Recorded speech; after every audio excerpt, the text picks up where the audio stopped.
Semua orang bilang keluarga adalah tempat paling aman. Tapi hari itu aku belajar bahwa orang yang kau cintai bisa menjadi orang pertama yang mencoba menghancurkanmu. Sebelum mulai ceritanya, komen dulu kalian dari kota atau negara mana. Aku pengen tahu. Jangan lupa like, subscribe, dan aktifkan lonceng, supaya channel ini makin berkembang. Telepon itu datang ketika aku sedang melipat pakaian di ruang tengah.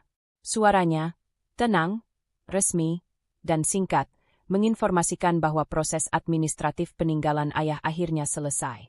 Aku mewarisi seluruh kepemilikan Hotel Eladoria, termasuk aset yang ditaksir lebih dari 270 miliar rupiah. Aku berhenti bernapas sesaat. Tangan kiriku meremas kain baju yang belum selesai kulipat. Meski sudah sempat mendengar arahan pengacara ayah beberapa minggu sebelumnya, mendengar kabar resminya langsung membuat dunia di sekelilingku berubah warna. Ada rasa hangat, getir, dan hampa bercampur jadi satu. Ayah, seandainya dia masih ada. Aku duduk di sofa, mencoba menenangkan getaran di jemariku. Saat itulah Randy masuk dari dapur sambil membawa gelas es teh. Tatapannya tertuju padaku, dan aku tahu dia langsung menangkap ada yang berbeda di wajahku. "Kenapa? Kamu pucat?" tanyanya sambil mendekat. Aku menelan napas. Tadi di telepon, warisan ayah sudah resmi dibuka. Semua diserahkan ke aku, Rand. Dia berhenti di samping sofa. Gelas di tangannya tak bergerak. Untuk 2 detik penuh, dia hanya diam. Lalu, seolah sadar bahwa ekspresinya terlalu kentara, dia memaksa bibirnya tersenyum. "Oh, bagus dong, sayang. Berarti kamu nggak perlu pusing lagi soal prosesnya." Nada suaranya ramah, tapi matanya tidak. Ada sesuatu yang berkilat di sana. Bukan kebahagiaan, bukan pula empati. Sesuatu yang lebih tajam. Sesuatu yang membuat leherku merinding. "Kapan kamu ke hotel?" tanyanya cepat. Tidak ada jeda peduli. "Aku bisa ikut kalau mau." Aku meletakkan baju yang sejak tadi kupeluk. "Belum tahu. Mungkin besok." "Besok?" Randy mengangkat alis. "Kamu harus gerak cepat. Nah, aset besar kayak gitu, ya kamu tahu sendiri, harus dikelola orang yang paham." "Aku yang dapat, Rand.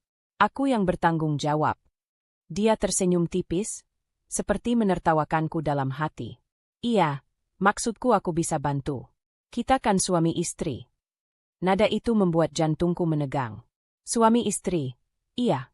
Tapi aku masih mengingat jelas bagaimana selama ayah sakit dulu, Randy hampir tidak pernah menengok, kecuali ketika membicarakan hal-hal praktikal yang membuatku tidak nyaman. Satu kalimat saja sempat terlontar waktu itu dan terus membekas. "Kalau ada warisan, kita harus pintar ngaturnya." Aku mengalihkan pandangan, mencoba merapikan napas. "Kita lihat nanti." Sebelum percakapan itu semakin dalam, suara langkah kaki berat terdengar dari arah pintu. Siti muncul, membawa tas belanjaan dan wajah yang tampak ingin tahu. "Kalian dari tadi pada tegang amat? Ada apa?" Randy cepat menyambar. Ratna baru dapat kabar warisan dari ayahnya. Hotel itu resmi jadi miliknya. Tatapan Siti berubah secepat kedipan mata. Senyumnya langsung merekah, lebih lebar dari biasanya, terlalu lebar untuk disebut wajar. "Masya Allah, Ratna, selamat ya." Ucapannya manis, tapi matanya menatapku seperti menilai barang dagangan mahal. Aku hanya mengangguk kecil. "Terima kasih, Bu." "Terus kamu mau bagaimana ngurusnya?" lanjut Siti, mendekat dengan langkah yang terlalu bersemangat. "Nggak mungkin kamu jalan sendiri. Hotel itu besar, sayang. Randy bisa bantu koordinasi. Dia kan pengalaman kerja kantoran." Randy menimpali. "Iya, aku bisa handle bagian administrasi. Kamu tinggal duduk manis saja." Aku menghela napas perlahan. Ayah menitipkan semuanya langsung ke aku. Jadi biar aku pelajari dulu. Siti tersenyum lagi, senyum yang tidak turun sampai ke matanya. Iya, tapi jangan keras kepala, Nak. Kamu itu perempuan, pasti capek kalau ngurus yang berat-berat." Aku menatapnya tanpa berkedip. "Aku bisa memutuskan sendiri, Bu." Ruangan itu hening. Siti tidak suka jawabanku. Aku bisa melihatnya dari caranya memijat-mijat jemari, kebiasaannya ketika menahan jengkel. Randy memalingkan wajahnya, tetapi aku melihat matanya bergerak cepat, seolah sedang menyusun rencana yang tidak kuketahui. Aku bangkit dari sofa. Aku mau siap-siap ke hotel sebentar. Cuma mau lihat situasi. Randy langsung berdiri. Aku ikut. Tidak perlu. Kalimat itu keluar lebih tegas dari yang kupikirkan. Aku cuma sebentar. Randy menatapku lama, seolah mencoba membaca motif di balik suaraku. Kamu yakin? Aku mengangguk. Yakin? Siti mencoba menimpali. Paling enggak, ajak Randy supaya kamu aman. Tidak apa-apa, Bu. Aku butuh sendiri dulu. Aku mengambil kunci mobil dan berjalan tanpa menunggu respons mereka. Saat pintu tertutup di belakangku, sebuah ketegangan jatuh dari bahuku seperti beban yang baru kusadari beratnya. Di dalam mobil, aku duduk sejenak tanpa menyalakan mesin. Tanganku sedikit gemetar. Bukan karena warisan itu sendiri, tapi karena cara Randy dan Siti menatapku barusan. Ada perubahan yang tidak bisa kuabaikan. Ada rasa lapar di mata mereka. Ada rencana yang belum terucap. Aku menatap bayanganku di kaca depan. Ingat, Ratna, bisikku pada diri sendiri, ayah bukan meninggalkan harta. Dia meninggalkan tanggung jawab. Dadaku menghangat, sekaligus tercekat. Warisan itu bukan sekadar angka, dan apapun yang akan terjadi setelah ini, aku tahu hidupku tidak lagi sama. Saat akhirnya menyalakan mesin mobil, aku menarik napas panjang. Ada kecemasan menyelinap, tapi juga kekuatan yang perlahan muncul. Aku menggenggam setir lebih erat. Aku harus siap, pikirku. Apapun yang mereka rencanakan. Mobil melaju perlahan keluar dari halaman rumah, meninggalkan Randy dan Siti yang berdiri di jendela, menatap punggungku dengan ekspresi yang tak mampu kuterjemahkan. Namun satu hal jelas, perjalanan baru saja dimulai. Aku masih duduk di sofa ruang tamu ketika langkah Randy kembali terdengar mendekat. Tatapannya menyapu wajahku seperti seseorang yang berusaha membaca peluang, bukan membaca perasaan istrinya. Cahaya sore menyusup dari jendela dan membuat suasana terasa terlalu terang untuk kabar yang seberat ini. Aku menarik napas perlahan, masih memikirkan cara ayah menyebutkan warisan hotel itu sebagai tanggung jawab besar, bukan sekadar harta. Randy duduk di sampingku, terlalu dekat, seolah ingin memastikan tak ada jarak yang bisa menghalanginya pada apa yang baru ia dengar. Kamu masih kaget, ya? Tanyanya dengan suara lembut, kelembutan yang terasa seperti kain sutra yang menutupi pisau. Aku masih cerna saja, jawabku. Tanganku letakkan di pangkuan agar ia tak melihat gemetar kecil di ujung jariku. Siti muncul dari dapur dengan 2 cangkir teh. Wajahnya tampak lebih cerah dibanding 5 menit lalu. Minum dulu, Ratna, ujarnya. Biar nggak pusing. Senyum itu begitu manis, manis yang tiba-tiba dan tidak wajar. Aku mengangguk. Terima kasih, Bu. Ia duduk di kursi seberang, sikap tubuhnya lebih tegak dari biasanya. Seperti seseorang yang tiba-tiba merasa memiliki kedudukan baru. Hotel sebesar itu. Ayahmu benar-benar mempercayaimu, katanya sambil menatapku lama, seolah menilai apakah aku memang pantas menerima semua itu. Aku hanya mengangguk lagi. Beliau selalu ingin aku meneruskan apa yang pernah dia bangun. Kalimat pengingat itu meluncur begitu saja, tidak lebih dari penegasan tipis yang menjelaskan posisi ayah dalam hidupku tanpa memanjang-manjangkan masa lalu. Randy mencondongkan tubuh. Kamu tadi bilang surat-suratnya sudah lengkap, kan? Semua atas nama kamu. Nada yang ia gunakan terlalu ringan untuk sebuah pertanyaan sebesar itu. Iya, sudah resmi. Jawabku pendek. Keheningan turun sebentar. Aku bisa merasakan perubahan dinamika di ruangan ini. Seperti udara yang dulu hangat kini mulai menebal oleh sesuatu yang asing. Siti menatap cangkirnya sambil mengaduk pelan, padahal gula sudah larut sejak tadi. Kalau begitu, mungkin kamu butuh bantuan urus semuanya, ucap Siti tiba-tiba. Kamu kan masih belum terlalu ngerti soal bisnis besar. Nada itu mengandung sesuatu yang sulit kujelaskan. Bukan perhatian, bukan kekhawatiran. Lebih seperti seseorang yang sedang membuka pintu kecil untuk masuk ke wilayah yang bukan miliknya. Masih belajar, kataku. Tapi aku bisa mengurusnya. Randy tertawa kecil, tawa yang tidak pernah muncul ketika aku sedang serius bicara, kecuali kalau ia ingin mengalihkan fokus. Sayang, ini hotel, bukan toko kelontong. Kamu pasti butuh pendampingan. Kita bisa kerjakan sama-sama kok. Ia menepuk pundakku dengan cara yang terasa seperti menuntut persetujuan. Aku menatapnya, mencoba membaca apakah ia sadar betapa mendadaknya sikap itu muncul. Baru beberapa jam lalu, ia tidak begitu peduli dengan pekerjaanku, apalagi soal kemampuan mengurus apapun. Kini ia terdengar seperti seseorang yang tiba-tiba merasa ahli dalam manajemen properti. Kalau memang nanti aku perlu bantuan, aku bilang, ucapku hati-hati. Siti tersenyum lagi. Kami cuma ingin kamu nggak kewalahan. Lagian, kamu itu sekarang perempuan penting. Jangan sampai salah langkah. Kalimatnya diakhiri dengan tawa tipis yang tidak menyentuh matanya. Aku meneguk teh, berusaha menenangkan detak jantung. Suasana itu berubah terlalu cepat. Seperti ada tali halus tak terlihat yang mulai melilit pergelangan tanganku. Randy bangkit, berjalan ke rak kecil, dan mengambil map kosong. Ia membawanya kembali ke meja. Nanti mulai kita catat ya, apa saja aset hotelnya. Biar rapi. Biar aku bisa bantu cek. Kamu tinggal tanda tangan aja kalau ada apa-apa. Aku menatap map itu. Kosong. Seperti sesuatu yang disodorkan bukan karena dibutuhkan, tapi karena punya tujuan yang belum mereka sebutkan. Aku belum mau bahas detail apapun sekarang, kataku pelan namun tegas. Masih banyak hal yang harus kupahami dulu. Wajah Randy menegang sepersekian detik sebelum ia tersenyum lagi. Seolah ia sadar bahwa terlalu terlihat terburu-buru justru akan membuatku curiga. Iya, santai aja. Aku cuma mikir ke depan. Siti mengangguk, senyumnya tetap melekat. Kita keluarga, nak. Semua untuk kebaikan kamu. Aku membalas dengan anggukan kecil. Tapi kata, keluarga, itu terasa berbeda sekarang. Seperti label yang digunakan bukan untuk menunjukkan kedekatan, melainkan sebagai alasan untuk masuk lebih jauh ke wilayah pribadi. Sore menjelang malam, lampu ruang tamu dinyalakan, membuat bayangan-bayangan kecil di dinding tampak bergetar. Randy dan Siti mulai membicarakan hal-hal lain, renovasi hotel, rencana pemasaran, hingga kemungkinan menaikkan harga kamar. Mereka berbicara seolah mereka pemiliknya. Seolah aku hanyalah pintu yang harus dibuka, bukan pemegang kunci. Aku hanya mendengarkan, tidak menentang, tidak menyetujui. Tapi di dalam hatiku, ada rasa dingin yang pelan-pelan merayap. Aku tidak ingin mengakuinya, tapi aku sudah tahu.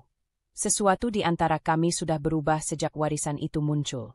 Ketika mereka akhirnya beranjak ke kamar masing-masing, aku tetap duduk di sofa.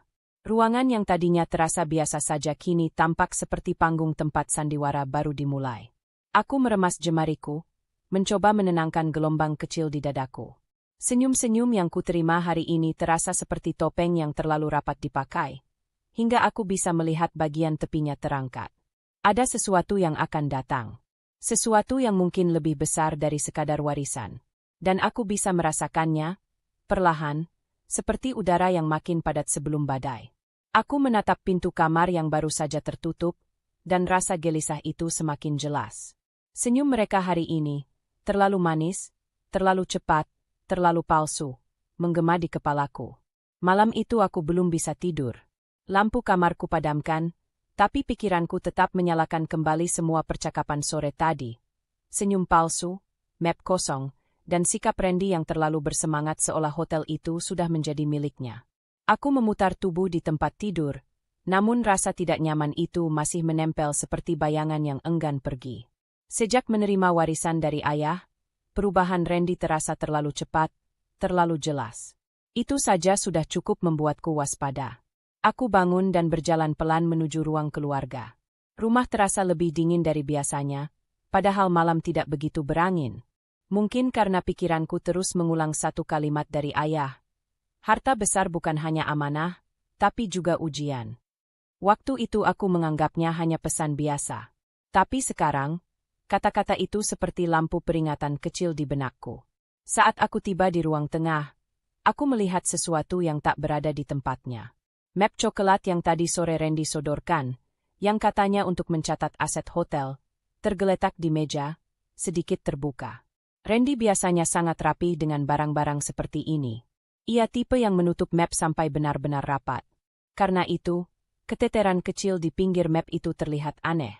Aku mendekat tanpa niat buruk, hanya dorongan dari rasa curiga yang sejak tadi mengganggu tidurku. Aku menyentuh map itu dan melihat ada kertas yang menyembul sedikit di dalam. Bukan kertas kosong. Ada tulisan. Sesuatu yang tidak seharusnya ada mengingat map itu seharusnya kosong. Aku duduk perlahan, mengambil napas panjang, dan menarik kertas itu keluar. Ternyata isinya bukan satu lembar, tapi beberapa. Tanganku sempat gemetar karena bayangan kemungkinan yang terlintas, meski aku berusaha berpikir logis. Lembar pertama membuatku terpaku. Ada tabel, seperti draft pembagian keuntungan. Nama Randy tertera di sana. Juga nama Siti. Namun tidak ada nama Ratna sebagai pemilik resmi hotel. Di bawah tabel, ada catatan kecil dengan tulisan tangan Randy. Nanti tinggal arahkan Ratna untuk tanda tangan. Aku menegang. Ini bukan lagi sekadar perhatian atau bantuan. Ini menunjukkan rencana yang dibuat dengan pertimbangan matang. Terlalu matang. Aku menarik lembar berikutnya. Kali ini sebuah draft kuasa penuh, belum lengkap, tapi sudah jelas arah tujuannya. Isinya memindahkan hak pengelolaan hotel ke keluarga Randy. Kata itu saja sudah cukup untuk membuat dadaku terasa berat. Tidak ada tanda tangan siapapun, tapi rancangan redaksinya sangat spesifik. Tinggal diarahkan, bisik hatiku dengan getir. Aku menutup mulutku, mencoba menahan napas yang tiba-tiba memburu. Rasanya seperti seseorang menarik karpet di bawah kakiku. Begitu cepat, begitu sunyi. Aku menarik lembar ketiga. Kali ini lebih mengejutkan. Rancangan surat pernyataan bahwa aku menyerahkan hak pengelolaan karena tidak siap mental mengurus hotel sebesar itu. Kalimat itu seperti menamparku. Aku tahu gaya bicara siapa yang menulisnya, gaya merendahkan halus yang sering muncul dari Randy saat ia ingin menang berdebat. Hanya saja, kali ini bukan debat. Ini skenario. Aku memejamkan mata sebentar. Mengingat ucapan Siti sore tadi, tentang aku yang perempuan penting, jangan salah langkah. Juga tawa kecil Randy saat menyebut aku hanya perlu tanda tangan kalau ada apa-apa. Sekarang semua potongan itu mulai tersambung. Aku memutar kepala, memastikan rumah benar-benar senyap. Kamar Randy dan Siti telah tertutup sejak 1 jam lalu. Tak ada suara. Tapi ketika aku melihat map itu sekali lagi, rasanya seolah mereka berdua sedang duduk mengawasi dari balik pintu, menunggu apakah aku akan menyadari apa yang sedang mereka lakukan. Aku menarik napas perlahan, mencoba tetap rasional. Belum ada dokumen yang lengkap. Belum ada yang sudah ditandatangani. Artinya, mereka masih dalam tahap persiapan. Mereka belum melangkah sejauh yang kutakutkan. Tapi rencana itu ada. Dan itu cukup untuk membuatku harus lebih hati-hati. Aku menaruh kembali lembar-lembar itu ke dalam map dengan posisi yang sama saat tadi. Aku menutup map dengan hati-hati, memastikan tidak ada yang berubah agar mereka tidak sadar aku telah melihatnya. Lalu aku memeluk tanganku sendiri, mencoba menenangkan keterkejutan yang masih bergetar di dada. Saat kembali berdiri, sebuah pikiran lain muncul, lebih tajam dari sebelumnya. Jika mereka sudah merancang dokumen seperti ini, berarti mereka sudah membicarakannya.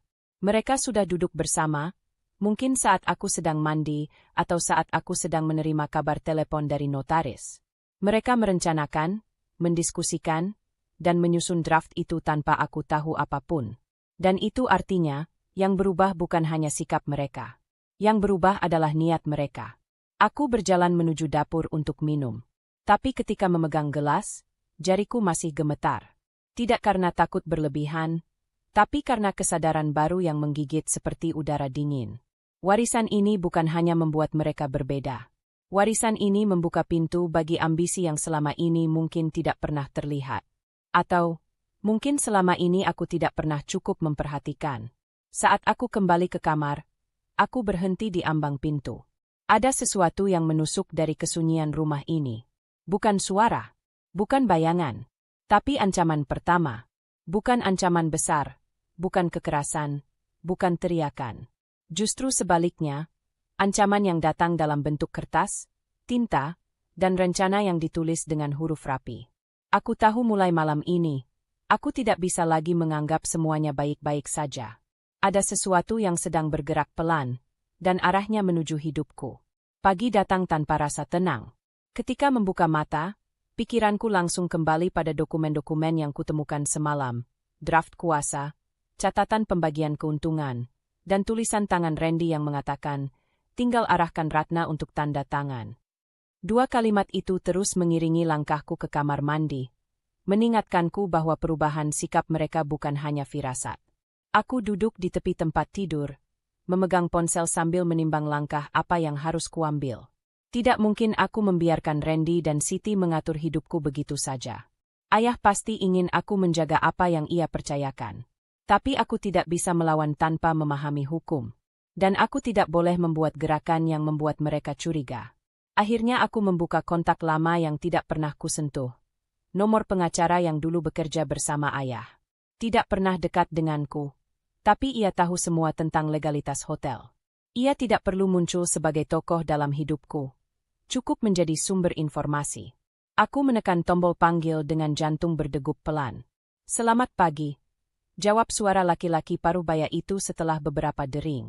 Tidak ada nama, tidak perlu. Aku hanya berkata, saya Ratna, putri almarhum Pak Surya. Oh, ya, apa yang bisa saya bantu? Suaranya sopan, profesional. Aku menggenggam ponsel lebih erat. Saya menemukan beberapa draft dokumen yang mencurigakan. Mengenai hotel. Saya ingin tahu hal-hal apa saja yang harus saya waspadai sebagai pemilik resmi. Ia tidak bertanya macam-macam. Mungkin sudah terbiasa menghadapi situasi keluarga yang rumit. Baik, saya tidak bisa memberi saran spesifik tanpa melihat dokumen aslinya.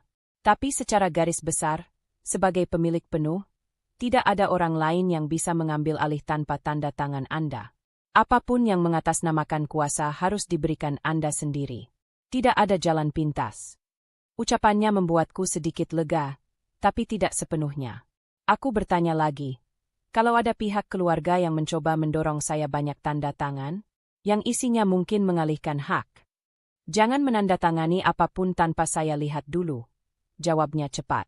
Dan pastikan Anda tahu setiap kalimat di dalamnya. Kalau ragu, tolak. Anda punya hak penuh. Aku menarik napas, merasa sedikit lebih kokoh. Baik, apa saya perlu melakukan sesuatu dari pihak saya? Ada satu langkah awal. Buat pencatatan legal tambahan bahwa Anda memahami hak Anda. Itu memperkuat posisi Anda jika muncul tekanan. Tidak mengubah apapun secara struktural, tapi menegaskan bahwa Anda mengelola hotel secara sadar dan aktif. Aku mengangguk meski ia tidak bisa melihatnya. Saya mengerti. Kalau Anda butuh, dokumen itu bisa saya siapkan. Tidak perlu pertemuan. Tinggal saya kirimkan formatnya. Ya, tolong, jawabku. Setelah beberapa instruksi singkat, ia menutup telepon. Pembicaraan itu tidak panjang, tidak dramatis, tapi cukup membuatku sadar satu hal. Aku tidak sendirian, dan aku tidak selemah yang mereka kira. Aku hanya perlu bergerak lebih cepat dari mereka. Aku membuatkan kopi untuk diriku sendiri sambil mencoba merapikan pikiranku. Ketika berjalan ke ruang tengah, aku melihat pintu kamar Randy sudah terbuka. Ia muncul dengan rambut acak-acakan dan senyum yang terlalu dibuat-buat. Kamu bangun pagi, katanya sambil meregangkan tubuh. Aku tadi kepikiran soal hotel. Kita bisa mulai datain asetnya hari ini, kalau kamu mau. Nada, kita, nya membuat bulu kudukku sedikit berdiri. Aku menahan diri untuk tidak terlihat berbeda. Aku ada urusan dulu, jawabku tenang. Urusan apa? Tanyanya cepat, terlalu cepat. Berkaitan dengan administrasi. Jawabku pendek. Aku harus pastikan semuanya jelas dulu sebelum mulai apapun. Ia terdiam sejenak. Wajahnya sekilas menunjukkan ketidaksukaan sebelum kembali tersenyum. Oke, tapi kasih kabar ya. Biar aku bisa bantu. Aku mengangguk dan berjalan melewatinya. Saat aku mengambil tas, aku merasakan tatapannya mengikuti gerakanku. Bukan tatapan suami yang peduli, tapi lebih seperti seseorang yang tidak ingin kehilangan kendali atas sesuatu yang sudah ia hitung sebagai miliknya. Siti menyusul muncul dari dapur dengan suara ceria yang terdengar paksa. Ratna mau pergi? Pagi-pagi sudah sibuk. Ya. Iya, Bu. Ada beberapa hal yang harus diselesaikan. Bagus itu, katanya sambil tersenyum manis. Kalau kamu bingung, Randy bisa antar. Kan urusannya banyak. Aku menggeleng. Tidak perlu. Aku bisa sendiri. Keduanya saling bertukar pandang, singkat tapi jelas. Ada ketegangan yang tidak mereka sembunyikan dengan baik.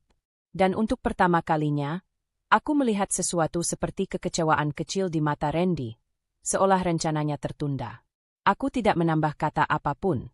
Aku keluar rumah dengan langkah mantap, membiarkan udara pagi menampar wajahku, dan membuat pikiranku lebih jernih. Suara burung dan lalu lintas jauh tidak mampu menghapus rasa terancam yang sejak semalam tidak pergi. Tetapi setidaknya sekarang aku tahu kemana harus bergerak.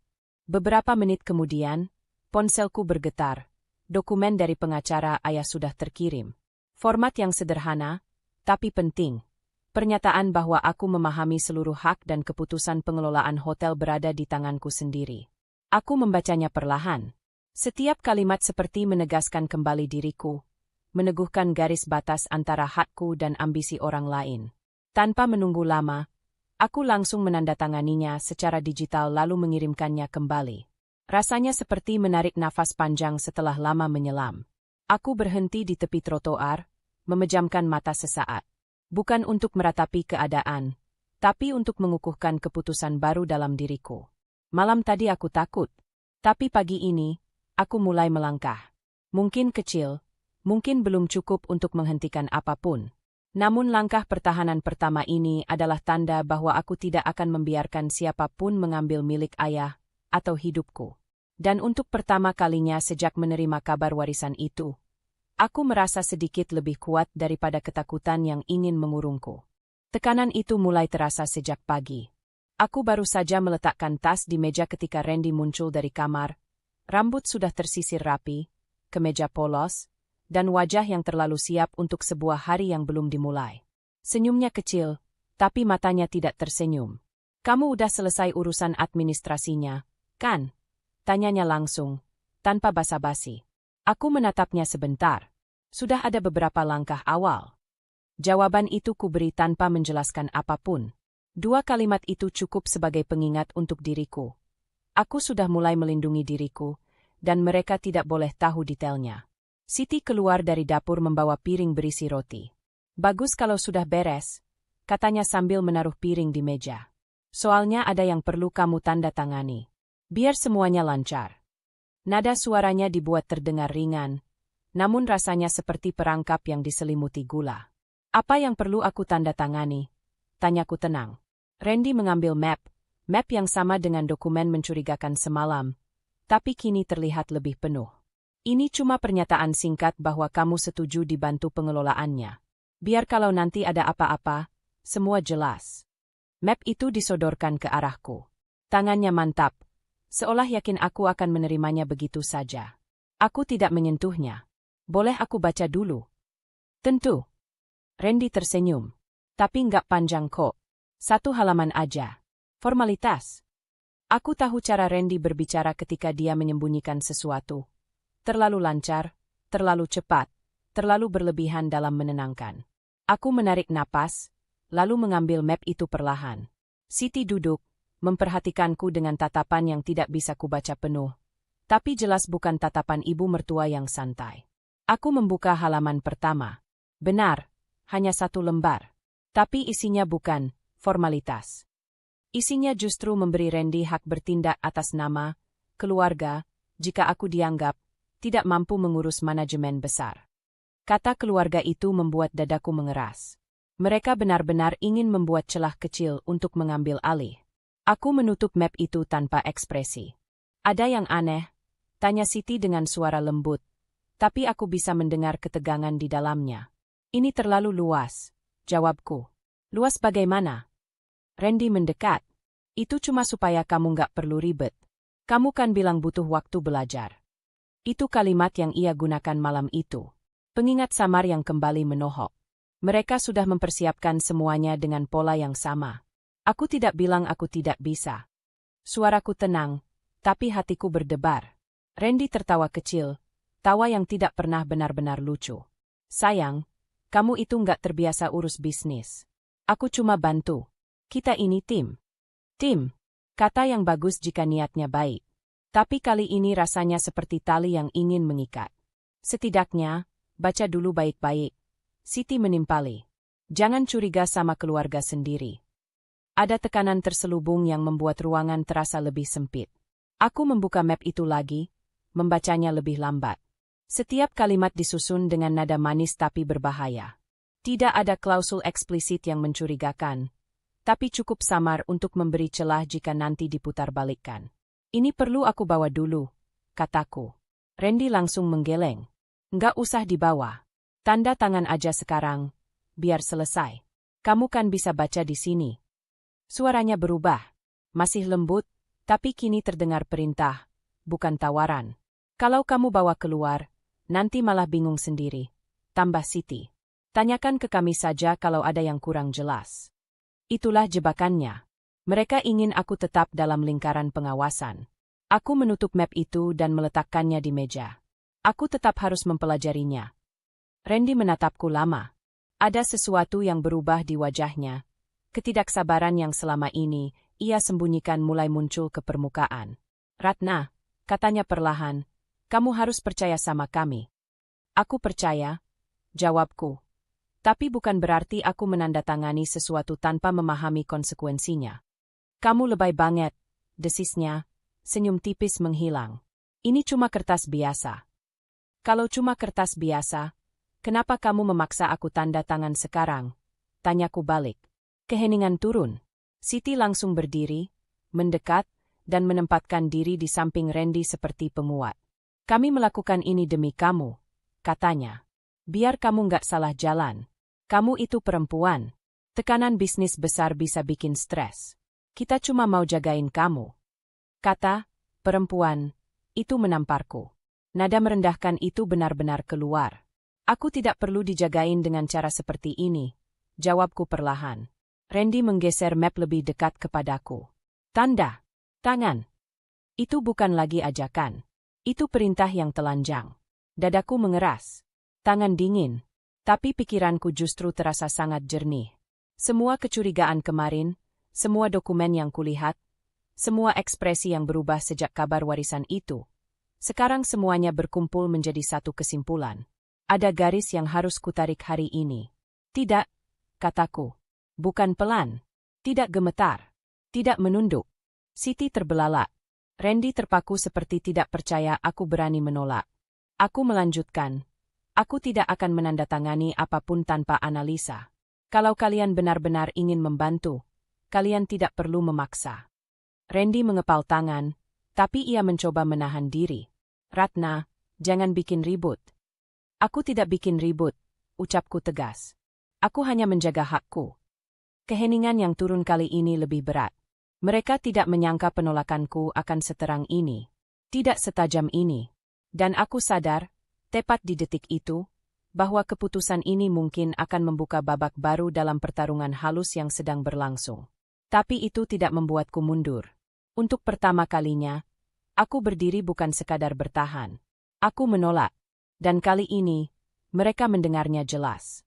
Tatapan Randy masih menusuk ke arahku, seolah ia tak bisa menerima bahwa aku, untuk pertama kalinya, berani berkata tidak. Suasana ruang tengah yang tadi hening kini terasa sempit, panas, dan penuh energi yang mendorongku pergi. Di ujung meja, map coklat berisi lembar-lembar yang ingin mereka paksa tanda tangani masih terbuka, menjadi saksi betapa jauh mereka sudah mendorong batas kesabaranku. Aku nggak ngerti kenapa kamu keras kepala begini, nah, Randy akhirnya berkata, nadanya rendah tapi terisi kemarahan yang ditahan. Tanda tangan itu cuma formalitas. Kamu bikin semuanya ribet. Formalitas? Kata itu masih menamparku, mengingatkan bagaimana beberapa hari terakhir ia dan Siti mencoba mengurungku dalam penjelasan yang memelintir logika. Aku hanya jaga hakku. Aku menjaga warisan ayah, bisikku dalam hati, satu-satunya pengingat yang menahan aku agar tidak goyah. Siti menimpali, lebih tajam. Kamu itu nggak tahu dunia bisnis, Ratna. Kalau kamu telat tanda tangan, operasional hotel ayahmu bisa kacau. Kamu mau hotel itu bangkrut gara-gara kamu terlalu sensitif. Aku menghembuskan napas panjang. Aku bukan sensitif. Aku hanya butuh waktu. Dan aku nggak mau tanda tangan apapun tanpa tahu isi lengkapnya. Ada jeda. Sempit, tapi cukup untuk memperlihatkan ekspresi asli mereka. Ketidaksabaran yang selama ini mereka tutupi dengan senyum manis dan alasan-alasan, demi keluarga. Randy menyandarkan tangan ke meja, condong ke arahku. Kamu ini istri aku. Harusnya kamu percaya sama suami sendiri. Kita lakukan ini buat masa depan kita. Masa depan kita, ulangku lirih, atau masa depan kalian? Randy terbelalak marah, Siti sedikit tersentak. Tapi aku sudah tak menyesal mengatakannya. Tekanan beberapa hari terakhir, tatapan, permintaan, nada suara yang berubah, semuanya telah menumpuk cukup dalam untuk menghapus ragu. Aku butuh ruang, kataku pelan. Aku butuh tenang. Kalian terus menekan aku, dan aku nggak bisa mikir jernih. Randy menertawakan pendek. Ruang? Kamu lebay. Nah, kita cuma minta kamu ikut kerjasama. Kerjasama? Aku menatapnya lurus. Menandatangani sesuatu tanpa aku tahu konsekuensinya bukan kerjasama. Siti maju setengah langkah, nadanya lebih merendah, tapi dingin. Sebagai menantu, kamu harusnya menghormati kami, Ratna. Jangan sampai kamu bikin keluarga retak. Aku ingin marah, tapi yang keluar justru kelelahan yang menyesakkan. Keluarga retak bukan karena aku. Kalian yang memaksaku tanpa memberi ruang untuk berpikir. Randy membungkus suaranya dengan nada mengancam yang samar. Cukup samar agar tak terdengar terang-terangan, tapi cukup kuat untuk menegakkan bulu kudukku. Kalau kamu pergi sekarang, jangan salahkan siapapun kalau hubungan kita nanti berubah. Ancaman tak langsung itu menusuk lebih keras daripada teriakan. Untuk sekali ini, aku tidak menunduk. Aku berdiri. Aku tetap akan pergi. Wajah Siti tampak tak percaya, seakan tak pernah membayangkan aku punya keberanian keluar dari tekanan yang mereka bangun seperti jaring. Ratna, kamu. Aku tak menunggu mereka menyelesaikan kalimat.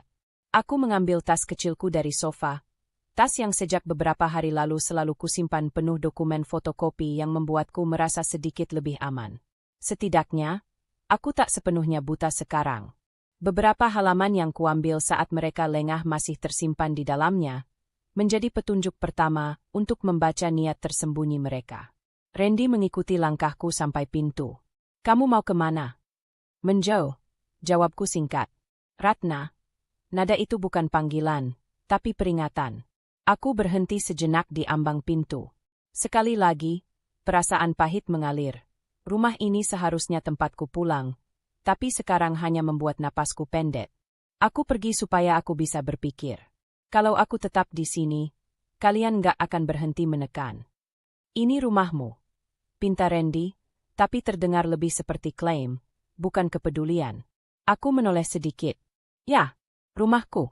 Makanya aku berhak menentukan batasnya. Siti menggeleng dengan senyum dingin. Wanita zaman sekarang gampang terseret emosi. Aku mengabaikannya. Saat pintu tertutup, barulah aku sadar tanganku bergetar. Dari luar, rumah tampak tetap sama, tenang, rapi, tidak menunjukkan badai yang baru saja terjadi di dalamnya. Tapi di dadaku, sesuatu berubah. Ada keputusan kecil yang retakannya sudah tak bisa ditambal. Aku melangkah cepat menuju gerbang kompleks. Matahari sore menampar mataku, tapi udara luar memberi ruang bagi paru-paruku untuk bernapas. Dalam diam, aku menata ulang langkahku. Aku tidak aman kalau terus di sana. Langkah-langkahku menjauh sambil menekan denyut di pelipis. Suara Randy tadi terus tergaung di kepalaku. Kalau kamu pergi sekarang, jangan salahkan siapapun kalau hubungan kita nanti berubah. Bagian terbengkalai dalam kalimat itu menghantui. Apa maksudnya? Apa rencana mereka? Aku menarik napas dalam-dalam, menatap jalanan yang mulai sepi. Untuk pertama kalinya sejak semua ini dimulai, aku jujur pada diriku. Aku takut. Tapi ketakutan itu kini bercampur tekad baru, getarannya halus, tapi nyata. Aku harus melindungi diriku. Aku harus bergerak sebelum mereka melangkah lebih jauh. Dan di saat itu, dalam keheningan yang mulai mengendur, sebuah pikiran menghantamku.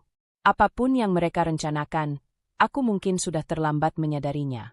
Sebuah ancaman samar menggantung di udara, menyelimuti punggungku saat aku terus berjalan menjauh. Dan untuk pertama kali sejak semua dimulai, aku tahu, ini baru permulaan. Udara sore yang menyambutku setelah keluar dari rumah itu masih tercium samar-samar di pakaianku. Bau ketegangan yang belum sepenuhnya hilang. Keputusan meninggalkan mereka beberapa jam lalu masih membekas kuat di dadaku, seperti garis pertama di kertas kosong. Ragu, tapi tak bisa dihapus lagi.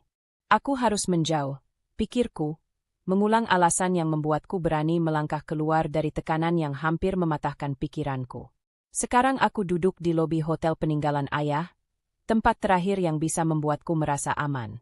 Lampu-lampu hangat, bunyi koper beroda, dan suara resepsionis memberi sapaan ramah pada tamu menghadirkan suasana yang sangat berbeda dengan rumah barusan.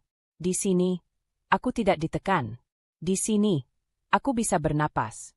Dan di sini pula aku mulai memahami apa yang sesungguhnya harus kulakukan. Bu Ratna, perlu bantuan? Tanya salah satu staf senior hotel yang sudah mengenalku sejak remaja. Aku tersenyum tipis. Enggak apa-apa. Aku cuma mau lihat-lihat dulu. Dia mengangguk dan kembali bekerja. Aku menarik napas. Ayah selalu bilang, kalau kamu bingung, pulanglah ke tempat yang punya fondasi untuk menahanmu. Dan hotel ini, bangunan penuh kenangan kerja keras ayah, adalah fondasi itu. Saat duduk, tas kecilku terasa berat oleh dokumen-dokumen yang kubawa kabur dari rumah. Beberapa di antaranya berisi salinan data kepemilikan dan rencana operasional hotel. Aku membukanya perlahan, mencoba memahami potongan demi potongan yang kutemukan. Semuanya berawal dari map yang Randy dan Siti paksaku tanda tangani, yang akhirnya membuka kecurigaan pertama. Mereka mencoba mengambil alih tanpa sepengetahuanku. Aku tidak lagi ingin hanya bertahan. Aku harus bangkit. Aku menuju ruang administrasi, melewati beberapa staf yang menyapaku dengan hormat. Sentuhan rasa hormat itu membuat dada terasa hangat. Di sini, posisiku jelas. Di sini aku tidak perlu memohon didengar. Pak, saya ingin lihat berkas legal hotel. Kataku pada pengacara ayah yang sudah lama membantu dari jauh dan kebetulan ada di kantor manajemen hari itu. Dia mengangguk sopan. Tentu, Bu Ratna. Saya sudah siapkan beberapa dokumen yang dulu sering dikelola almarhum ayah Anda. Silakan dibaca dulu.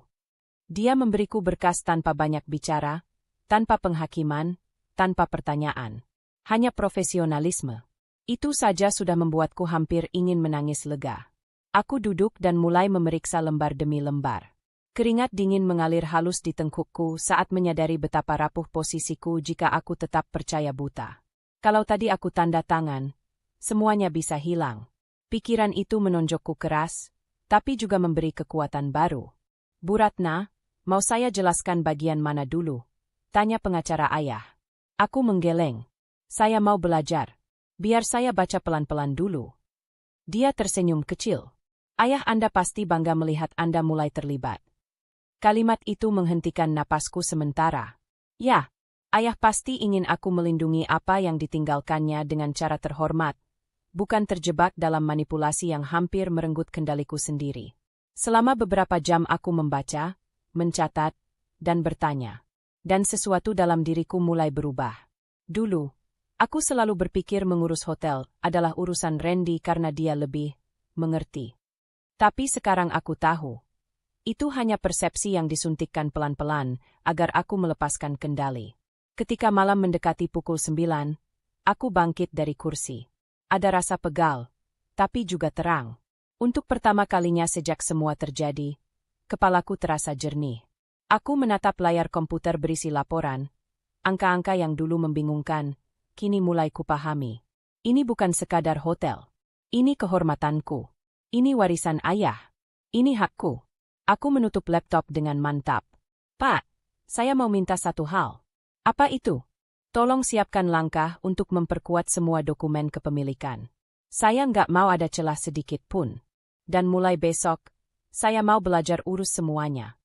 Pengacara ayah mengangguk seperti sudah menunggu kata-kata itu lama sekali. Baik, Bu Ratna.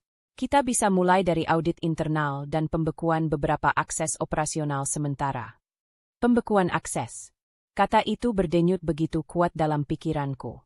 Tiba-tiba aku tahu. Randy dan Siti tidak boleh punya celah lagi untuk bermain dari belakang. Lakukan, kataku tegas. Semua proses itu akan memakan waktu, tapi malam itu, di ruangan kantor hotel yang sunyi, aku merasa lebih kuat dari sebelumnya. Aku pulang ke kamar hotel yang sengaja kupilih untuk menginap malam ini.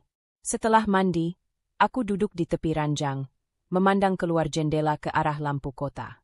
Aku belajar bangkit, gumamku dalam hati. Dan rasanya, benar. Ponselku tiba-tiba bergetar di meja. Nama Randy muncul berkali-kali di layar, panggilan masuk. Lalu pesan. Lalu panggilan lagi. Aku tidak menjawab. Beberapa menit kemudian, pesan baru muncul, kali ini dari Siti. Ratna, kamu di mana? Kamu nggak boleh bikin keputusan sendiri. Kita harus bicara sekarang. Ini penting. Nada panik itu jelas. Sangat jelas. Seolah mereka baru menyadari sesuatu berubah, bahwa kendali yang selama ini mereka pegang mulai lepas. Aku menatap layar 3 detik, lalu mematikannya. Untuk pertama kalinya, aku tidak takut pada kepanikan mereka. Karena justru itulah tanda bahwa langkahku sudah benar. Pagi itu aku bangun lebih cepat dari biasanya. Tidak ada dering alarm, tidak ada panggilan dari Randy atau pesan bernada menekan dari Siti. Ketenangan yang terlalu sunyi justru membuatku semakin waspada. Malam sebelumnya, kepanikan mereka terasa jelas dari pesan-pesan yang masuk. Dan kalau mereka panik, artinya ada sesuatu yang sangat ingin mereka sembunyikan. Aku merapikan rambut, mengenakan kemeja kerja ayah yang dulu sering kupakai hanya untuk tidur, lalu keluar kamar dengan langkah pasti. Di lobi hotel, suasana masih sepi. Hanya beberapa staf yang menyiapkan meja resepsionis untuk pergantian shift. Aku mengangguk singkat dan langsung menuju ruang administrasi yang kemarin kutinggalkan dalam keadaan penuh dokumen. Pengacara ayah sudah menungguku di depan meja. Pagi, Bu Ratna. Saya sudah siapkan file yang kemarin Ibu minta pelajari lebih dalam. Aku menarik kursi dan duduk. Hari ini saya mau lihat apa saja akses operasional yang pernah Randy pegang. Dia mengeluarkan sebuah map tebal. Sebagian akses sudah kami nonaktifkan tadi malam. Tapi ada beberapa arsip yang perlu Ibu lihat sendiri. Tanganku sedikit bergetar saat membuka lembaran pertama. Bukan karena takut, tapi karena intuisi yang sejak kemarin malam mendesak kuat bahwa ada sesuatu yang besar yang belum kusadari. Dan ketika mataku mencapai halaman ketiga, rasa itu semakin menegas. Ada sebuah dokumen penawaran, lalu dokumen appraisal nilai hotel. Dan yang paling membuat tubuhku menegang, proposal penjualan. Tanggalnya baru 2 minggu lalu. Nama yang tertera di bagian pengaju, Randy. Aku menelan ludah. Ini, dia mau jual hotel ini, bisikku. Pengacara ayah mengangguk pelan. Dokumennya tidak lengkap karena tidak pernah diajukan resmi. Tapi indikasinya jelas. Bu. Seseorang sudah menyiapkan langkah awal. Aku menatap berkas itu lama. Selama ini, aku hanya berpikir mereka ingin mengambil alih kendali. Tapi menjual? Sampai sejauh itu. Bibirku mengering. Ingatanku kembali pada cara Randy memaksaku tanda tangan beberapa hari lalu. Kalau aku tanda tangan waktu itu, aku menutup mata sesaat. Hotel ini sudah tidak akan ada dalam hidupku. Dalam sejarah keluarga ayah. Ada dokumen lain. Tanyaku, suaraku lebih datar dari yang kubayangkan. Pengacara ayah menarik tumpukan kedua. Ini laporan transaksi yang dicurigai. Ada upaya memindahkan dana operasional ke akun sementara. Tidak besar, tapi cukup untuk menandakan adanya aktivitas persiapan. Aku memeriksanya satu-satu, jantungku berdegup keras namun tetap terkendali. Semakin banyak halaman kulihat, semakin jelas motifnya. Randy ingin menjual hotel pada pihak ketiga, mungkin untuk melunasi sesuatu yang tidak kuketahui, mungkin untuk kepentingan Siti, mungkin untuk kerakusan murni. Apapun alasannya, fakta ini sudah cukup untuk mengikis sisa keraguanku. Aku harus bertindak cepat, gumamku. Pengacara ayah menatapku seakan memastikan aku siap melangkah sejauh ini. Apa langkah yang Ibu inginkan hari ini? Aku berdiri dari kursi tanpa ragu. Saya mau selesaikan penyelidikan sendiri dulu. Saya ingin lihat arsip digital. Setelah itu baru kita ambil tindakan. Dengan izin darinya, aku memasuki ruang arsip. Lampu putih dingin menerangi ruangan yang penuh kabinet dan rak logam. Komputer kantor menyala, menampilkan folder-folder yang selama ini tidak pernah kusentuh. Aku menarik napas panjang, duduk, dan mulai membuka satu demi satu. Folder transaksi, folder rencana kerja, folder administrasi, folder yang dilabeli internal. Saat membuka folder internal, aku menemukan file bernama draft pelepasan aset. Aku klik.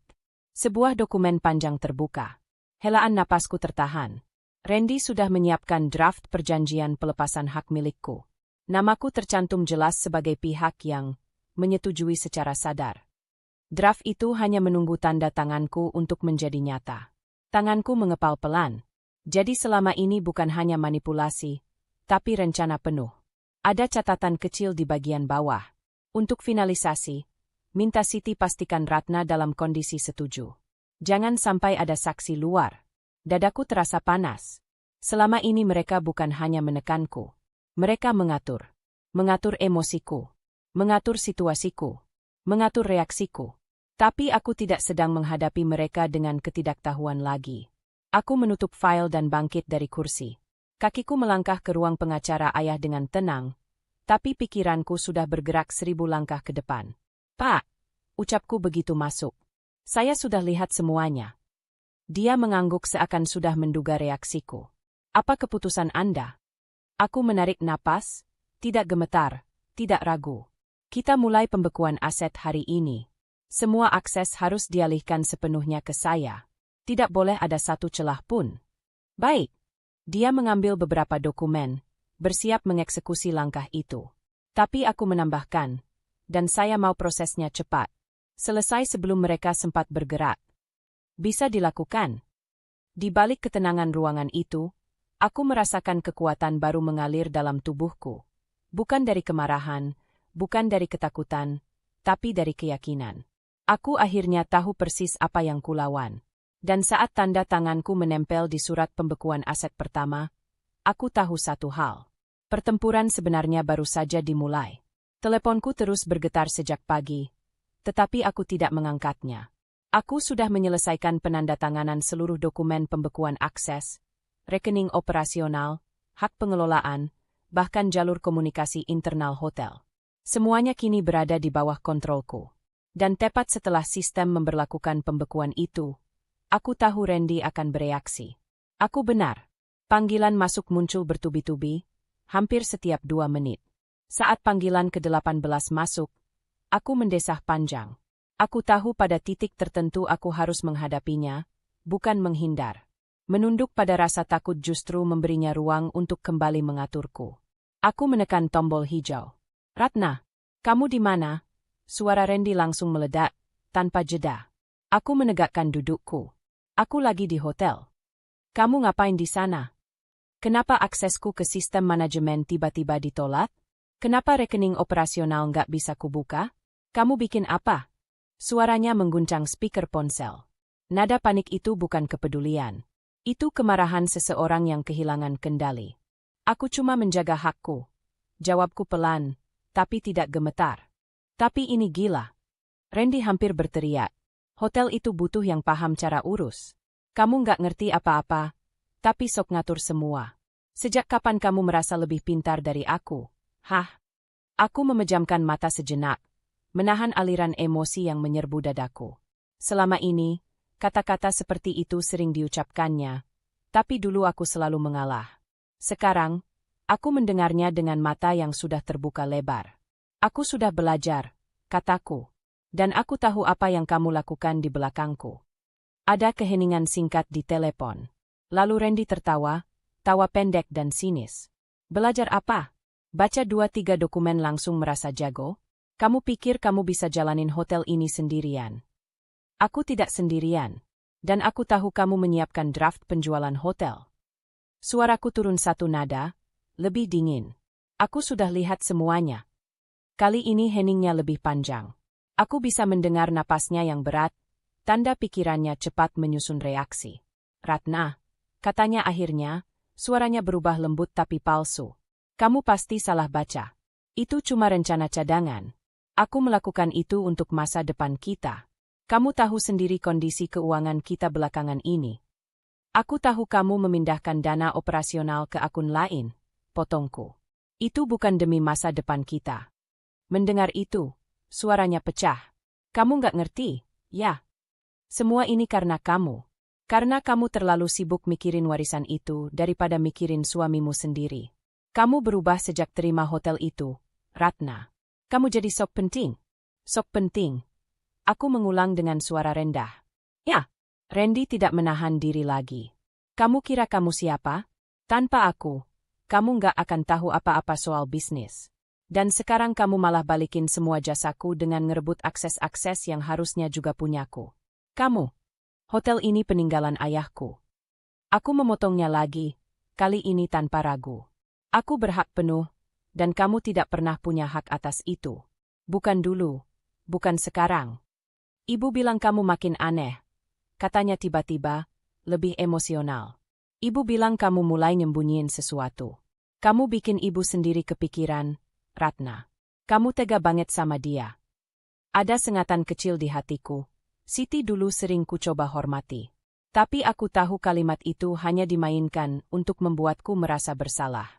Kalau dia kepikiran, ujarku tenang, itu karena dia ikut rencana kamu. Sekali lagi Randy terdiam. Lalu dentuman benda dipukul terdengar di seberang, membuatku sedikit menjauhkan ponsel. Ratna, kamu bikin semua jadi berantakan. Katanya dengan suara lebih rendah, tapi jauh lebih penuh ancaman. Kalau kamu nggak balikin akses itu sekarang juga. Sekarang, ngerti? Kamu bakal nyesel. Hatiku berdegup. Ancaman itu jelas. Aku nggak takut, jawabku lirih tapi tegas. Jangan bodoh. Kamu pikir para staf mau nurut sama kamu? Kamu pikir bisa ngejalanin semua ini tanpa aku? Kamu itu bukan tipe yang kuat, Ratna. Kamu tuh lemah. Selalu lemah. Kata itu, lemah, dulu sangat mudah menembus dindingku. Dulu, aku selalu menunduk setelah mendengarnya. Dulu, aku akan mencoba membela diri sambil menangis. Tapi sekarang, ada sesuatu yang berbeda. Aku justru tersenyum kecil. Kalau aku lemah, kamu nggak akan sebegitu marah karena kehilangan kendali. Suara Randy tercekat. Aku bisa membayangkan ekspresinya, terkejut, tersinggung, dan kesal karena aku tidak lagi bereaksi seperti yang dia harapkan. Ratna, kamu bikin keputusan besar tanpa pikir panjang. Kamu nggak ngerti dunia ini. Kamu akan jatuh, dan waktu itu datang, jangan harap aku bantu. Kamu tidak pernah benar-benar membantu. Balasku tanpa emosi. Kamu hanya mengarahkan aku agar aku tidak melihat permainanmu. Dia menarik napas panjang, kali ini penuh amarah dan frustrasi. Baik, kalau kamu mau perang, ayo kita perang. Telepon terputus. Aku menatap layar ponsel yang kembali gelap. Di dadaku, ada getaran kecil, bukan takut, bukan cemas, tapi kelegaan pahit. Untuk pertama kalinya, Randy tidak lagi tertutup topeng. Setiap kata yang ia lontarkan barusan menunjukkan siapa dirinya sebenarnya. Seseorang yang tidak pernah melihatku sebagai pasangan, tetapi sebagai pintu masuk kekuasaan. Aku meletakkan ponsel di meja, lalu menutup mata dan menarik napas dalam-dalam. Dunia di sekelilingku terasa lebih sunyi, tapi juga lebih jernih. Tidak ada lagi perasaan menggantung atau keraguan. Aku tahu satu hal pasti. Kalau aku tidak melindungi diriku sekarang, tidak ada siapapun yang akan melakukannya. Pertengkaran tadi masih menggantung seperti asap yang tak mau menghilang. Ratna berdiri di ruang kerjanya yang kini tertutup rapat, napasnya perlahan, tapi jantungnya masih memukul-mukul dinding dadanya.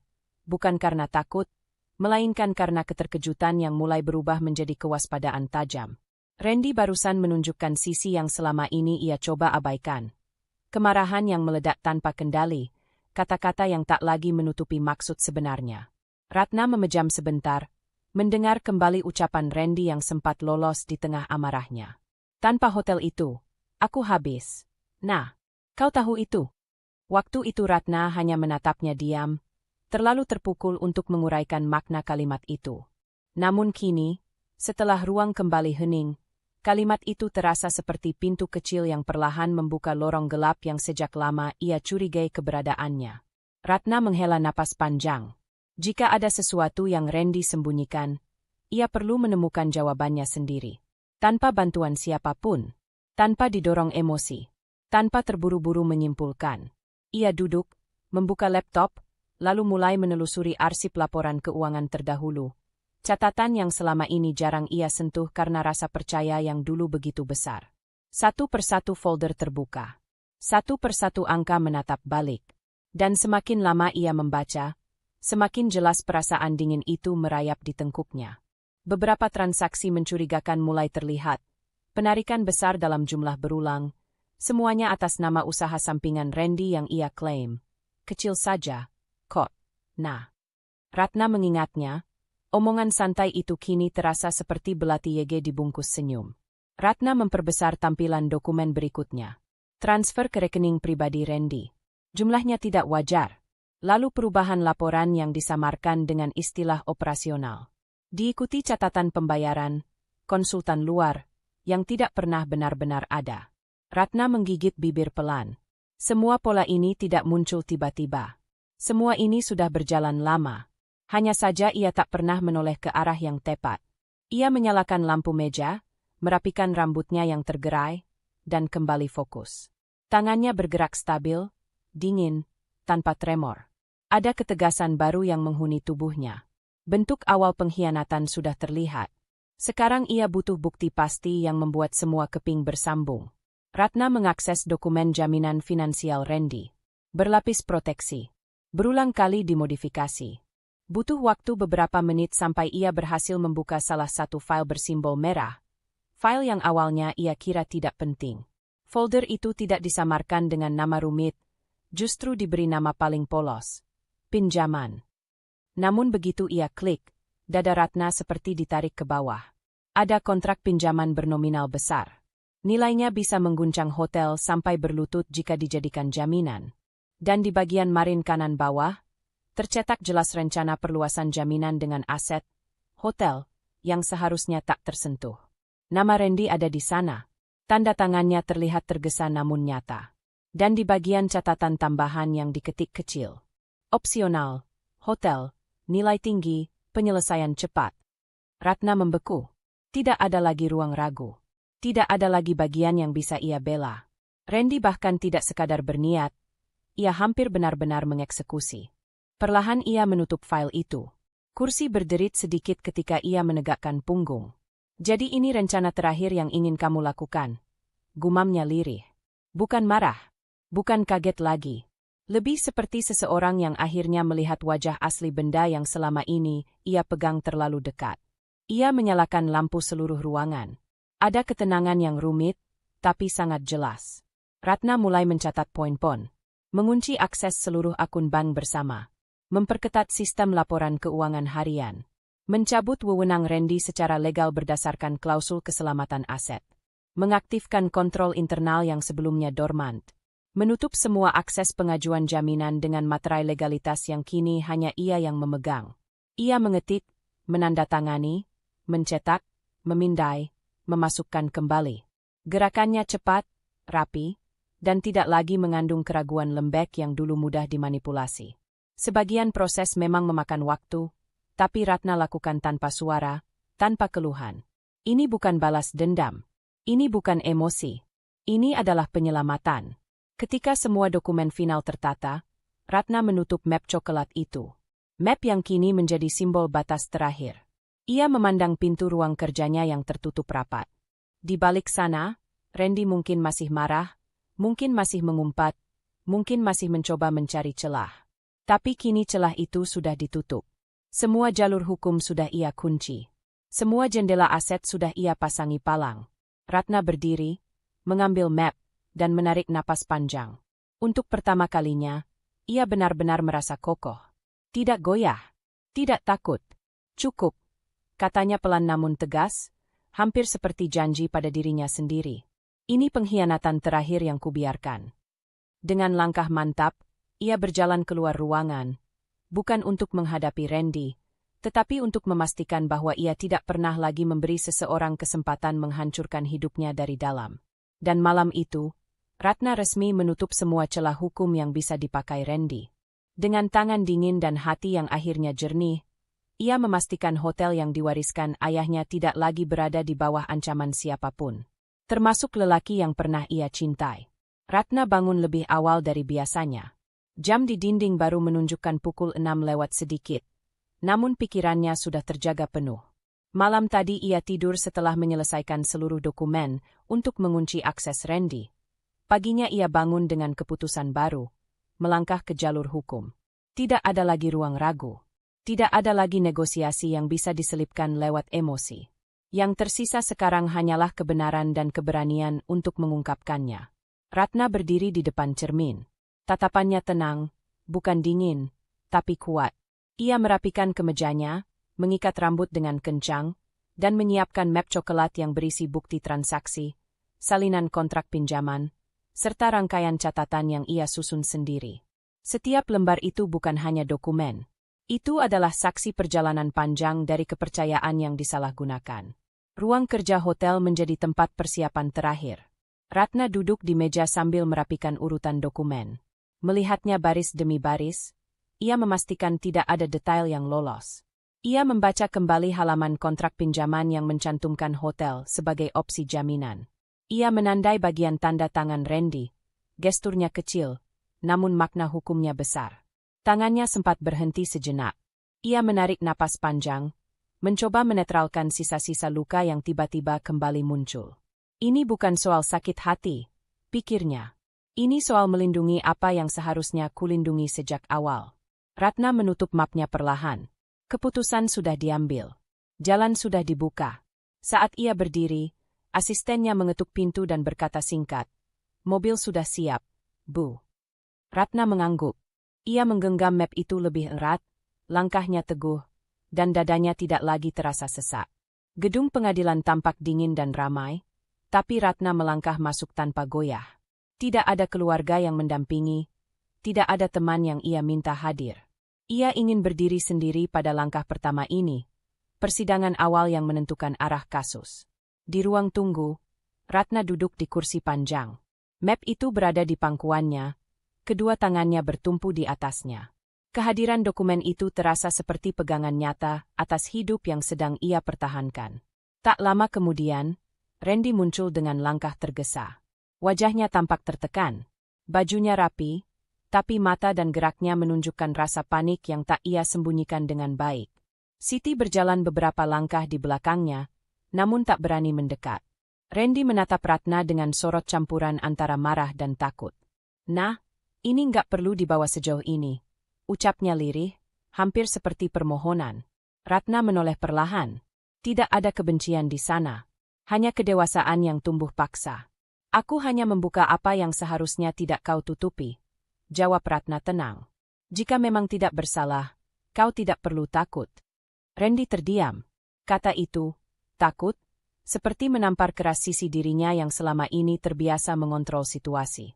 Sebelum Randy sempat menambah kalimat, pintu ruang sidang terbuka. "Pihak terkait dipersilakan masuk," ucap seorang petugas. Ratna berdiri. Ia tidak menunggu, tidak menoleh ke arah Randy lagi. Ia hanya melangkah. Ruang sidang awal itu tidak sebesar yang Ratna bayangkan. Namun suasana di dalamnya tebal, nyaris seperti udara tidak ingin bergerak. Hakim masuk, mengetuk palu, dan memulai sesi. Ratna duduk di kursi penggugat, sementara Randy di sisi berlawanan. Saat hakim meminta Ratna memulai pemaparan dasar tuntutan, ia berdiri dengan tenang. "Yang mulia," katanya, suaranya jernih, "saya mengajukan bukti bahwa saudara Randy melakukan transaksi finansial yang melanggar perjanjian kepemilikan aset bersama, serta mencoba menjadikan hotel peninggalan keluarga saya sebagai jaminan pinjaman pribadi tanpa persetujuan." Ia membuka map secara sistematis. Lembar pertama, laporan transaksi mencurigakan. Lembar kedua, bukti penarikan dana intensif. Lembar ketiga, catatan kontrak pinjaman dengan tanda tangan Randy. Lembar keempat, bukti perubahan laporan keuangan yang dilakukan secara tidak sah. Hakim memperhatikan dengan teliti. Petugas mencatat setiap detail. Randy tampak mulai gelisah. Tangan kirinya mengusap tengkuk, tanda kegugupan yang sangat ia kenali. Ketika hakim meminta klarifikasi dari pihak tergugat, Randy berdiri dengan wajah berusaha tegar. "Itu semua hanya kesalahpahaman, Yang Mulia," katanya. Aku cuma berniat mengembangkan usaha. Tidak ada maksud jahat." Hakim menatapnya tanpa ekspresi. "Apakah Anda membantah bahwa tanda tangan di dokumen ini adalah milik Anda?" Randy menelan ludah. Ia melihat dokumen yang disodorkan. Untuk beberapa detik, ia diam. Jawaban itu tidak butuh suara lantang. Diamnya justru semakin keras. Hakim mengangguk kecil, mencatat. Baik. Untuk sementara, bukti awal dari pihak penggugat cukup kuat. Sidang lanjutan akan dijadwalkan. Ratna tidak bergerak. Ia hanya menatap meja depannya, merasakan kelegaan kecil, bukan kemenangan, melainkan kepastian bahwa langkahnya tidak salah. Ketika palu diketuk dan persidangan ditutup, Randy tampak merosot sedikit di kursinya. Aura percaya dirinya kempis. Nafasnya terengah. Dia tersudut. Benar-benar tersudut untuk pertama kalinya. Ratna berdiri. Map di tangannya terasa ringan sekarang. Ia tidak berkata apapun. Tidak menatap Randy lagi. Yang ia lakukan hanyalah berjalan keluar ruangan, meninggalkan keheningan yang kini hanya dihuni oleh satu fakta. Kebenaran sudah mulai bekerja. Dan Randy baru menyadari bahwa kali ini, ia tidak punya tempat untuk bersembunyi. Ratna keluar dari ruang sidang pertama dengan napas yang lebih tenang, namun ketegangan masih menggantung tipis di dadanya. Persidangan tadi baru pembuka, sebuah langkah awal untuk menegakkan kebenaran. Namun ia tahu, bagian tersulit belum dimulai. Di tahap selanjutnya, ia harus menunjukkan kartu terakhirnya, bukti yang selama ini ia simpan rapat-rapat. Begitu ia melangkah ke lorong, suara langkah cepat terdengar di belakang. Randy menyusul, wajahnya memucat, matanya penuh campuran panik dan kemarahan yang tertahan. "Ratna, tunggu sebentar," katanya dengan suara rendah. Ratna berhenti, menoleh setengah. "Kalau kau ingin membicarakan sesuatu, bicaralah di depan hakim. Bukan di sini." Randy mengepalkan tangan. "Kita bisa selesaikan tanpa mempermalukan satu sama lain. Kau tahu aku cuma..." "Cuma apa?" Ratna memotong. Suaranya tetap lembut tapi tegas. "Cuma ingin menjaminkan hotel itu untuk menutup utangmu. Cuma ingin mengambil sesuatu yang bukan hakmu. Kau membuat pilihan. Sekarang aku membuat pilihanku." Randy tak bisa menjawab. Dalam diam itu, Ratna melihat ketakutan yang semakin tidak bisa ia sembunyikan. Ketakutan yang akan menjadi lebih besar ketika persidangan berikut dimulai. Ratna melangkah pergi tanpa menunggu jawaban.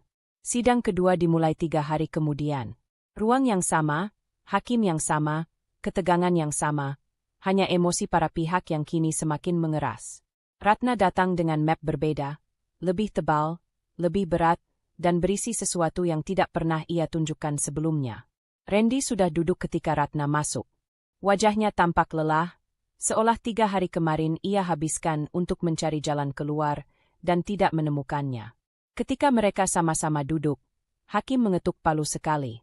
"Kita melanjutkan pemeriksaan bukti. Penggugat dipersilakan menunjukkan tambahan dokumen." Ratna berdiri. Nafasnya stabil. Tangannya tidak bergetar.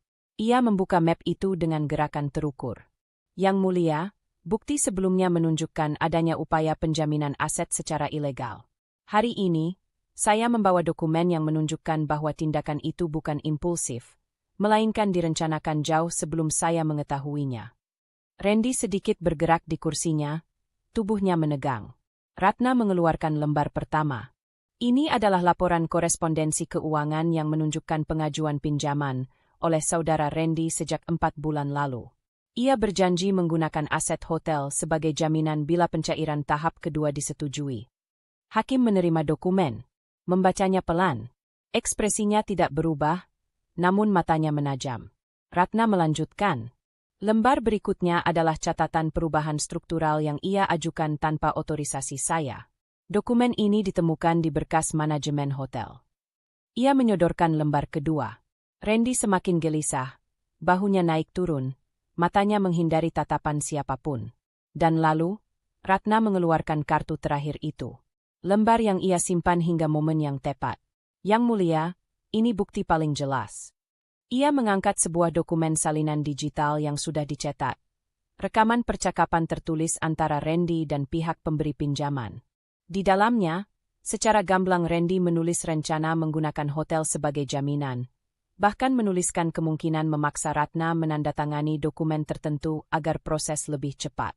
Di halaman kedua, ada detail pengalihan kepemilikan sementara yang Randy ajukan dengan cap palsu. Saat dokumen itu diserahkan ke hakim, ruangan seperti kehilangan suara. Randy menunduk. Hakim membaca dalam diam yang panjang. Ratna menunggu, dadanya naik turun perlahan, tapi wajahnya tetap tenang. Ketika hakim meletakkan dokumen itu, ia menatap ke arah Randy. "Saudara Randy," ucapnya dengan suara datar namun tajam, "apakah Anda membantah bahwa ini korespondensi Anda?" Randy akhirnya membuka suara. Suaranya hampir pecah. Saya tidak berniat merugikan. Saya hanya terpaksa." Hakim mengangkat tangan, menghentikan alasan itu. Pertanyaannya sederhana.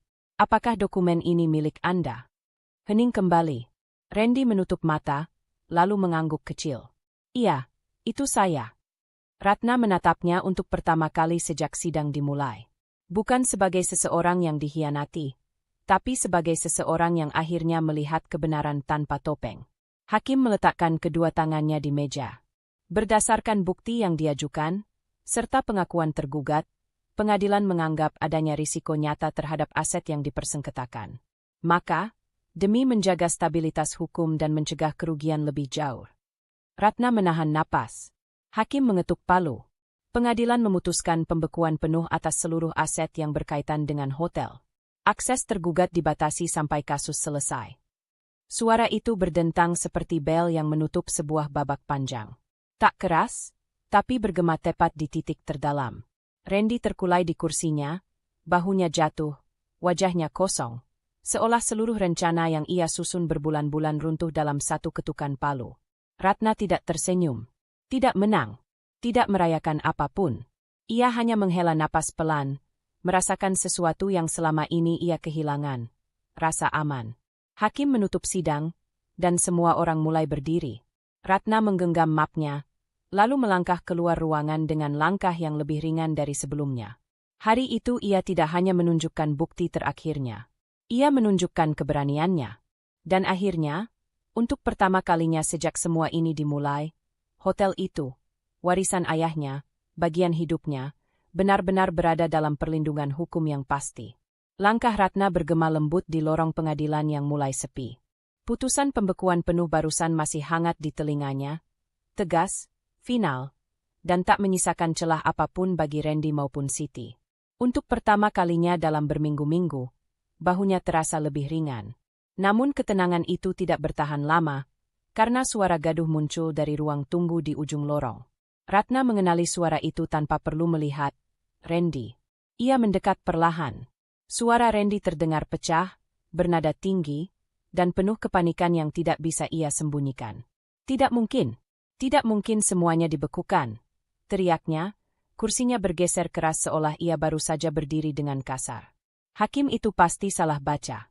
Tidak mungkin semua akun, semua akses, semua aset ikut terkunci.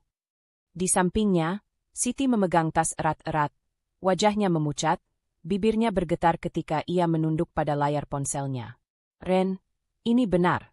Semua akun kita, rekening yang biasanya dipakai bersama, nggak bisa diakses. Tadi aku coba transaksi, dan langsung ditolak. Semuanya di-hold." "Tidak." Randy memukul meja kecil di depan mereka. "Hotel itu seharusnya bisa kita pakai dulu. Setidaknya untuk nutup beberapa hal. Sekarang malah begini." Ratna diam di belakang pilar, mendengarkan tanpa berniat mencampuri. Bukan untuk menikmati kehancuran mereka, itu bukan sifatnya, melainkan untuk memastikan semua berjalan sesuai hukum yang melindunginya. Siti akhirnya mengangkat wajah. Mata yang biasanya dingin dan penuh perhitungan kini membesar, dipenuhi rasa takut yang mentah.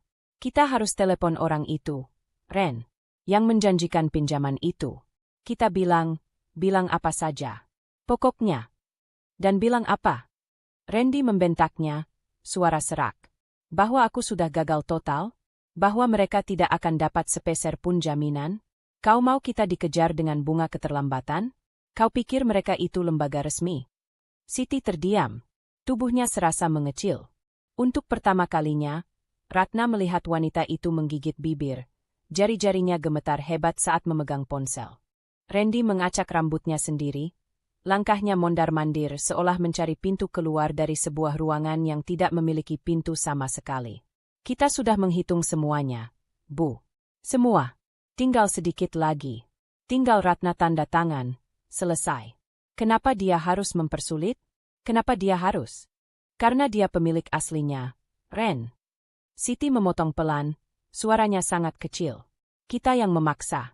Kita yang terlalu jauh. Randy berhenti. Ia memandang Siti tajam, tapi tatapan itu tidak punya kekuatan seperti dulu. Lebih mirip pria yang kehilangan pijakan, dan terlalu takut mengakui kehancuran yang ia buat sendiri. Jadi sekarang ibu menyalahkan aku. Randy mencondongkan tubuh, suaranya rendah, bergetar. Padahal semua ini untuk kita.